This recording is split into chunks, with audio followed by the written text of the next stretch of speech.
Okay, so we're going to talk a little bit more about social media in a business context. So in the chart on the left, we have advertising investment in social media in the European Union, right? And so, and projections for that. And what's interesting is, this is continuing to grow, and I don't think that's a surprise to anybody here.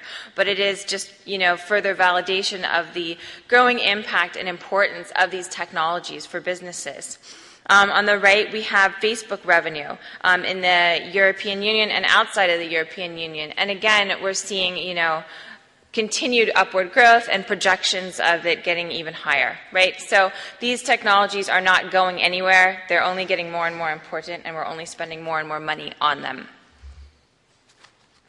All right, so this is kind of a funny little quote here, but I think there's something to it, right? So social media is like teen sex. Everyone wants to do it. No one knows how. When it's finally done, there's surprise that it's not better, right? So the point that we're trying to make here with this is that everybody wants a piece of this social media pie, right? But people may not necessarily know how to do it effectively. Everyone wants to be involved. Businesses know that they need to be doing this, and but they may not have a systematic plan and may not be thinking about what they're doing. They're just trying to, put up that Facebook page or get a presence on Twitter, but they may not be thinking about it in a strategic sort of way, right?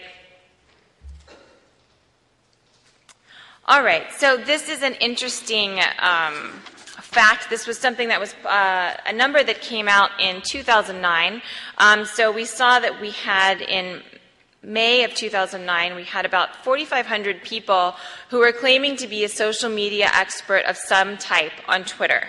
Right? And then we looked at it just, 6 months later in November of that year, and we had close to 16,000 people claiming that they were a social media expert of one type or another. So we had, over 8,000 people saying they were social media marketers. We had, close to 600 people being social media agencies, 400 people, digital marketing agencies, right? So everyone's trying to kind of brand themselves as an expert on this. This comes back to that point that everybody wants a piece of the social media pie. And so the numbers in gray are what could be potential projections based on what seemed to be exponential growth in 2009. We don't have actual numbers for 2010, but these are ones that we might be able to infer. So the idea here is just that everybody wants to be an expert, and you have to be careful, right? You can't trust everyone, and that not everyone necessarily knows what they're talking about. But everyone certainly wants to claim that they are, a cutting-edge expert in this area. Okay, and so when we're thinking about social media in a business context, right, it's important to be smart about things. And so this is kind of a handy little acronym that you might have seen before. But starting off, so you need to be specific about things. So say you want to use social media to, gain more clients. All right, but how many clients do you want to gain? In what time period do you want to do that, et cetera, right? So it's really important to very clearly delineate what your objectives are. It's also important that it should be measurable. So analytics is a field in this area that's rapidly evolving, right? And we don't necessarily know how we can measure, for example, our return on investment and things like that in an accurate way, right? We're still trying to figure that out. And so if you're designing a social media campaign, you really need to keep in mind how can you actually assess whether or not it was effective.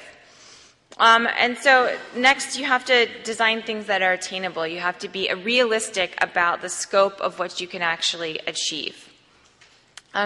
Next, it needs to be relevant, right? So you may decide that you want to get the most followers on Twitter and that you think that's going to be a really great way of accomplishing your goal. But you have to think about, is that really a good measure of success? What are you actually accomplishing with that, right? So it's important that you're kind of thinking about the relevancy of these things. And finally, the idea is that it's time-bound. So in the next slide, I'm going to present something that will demonstrate the short-lived nature on things of the web. But what's also important to remember is that while these memes or things that explode on the social web may not actually have a very long shelf life, and it can actually take a lot of time to develop these sorts of campaigns, right? So there is a lot of input and investment, but they may not actually last for all that long. So this is just a This graphic shows us the average lifespan of 1,000 popular links on the site Bitly. And so on the bottom axis, we have time, and that's actually in seconds, right? So for 20,000 seconds, I think it equals roughly 5.5 hours. And we can see that most of these most of these links have dropped off after only 5.5 hours, right? That's not a very long time at all. The only difference we really see is with YouTube that has a peak closer maybe to around 9 or 10 hours, but that's also dropping off rather rapidly as well. So it's just important to keep in mind this very kind of, short lifespan that these things can have on the web.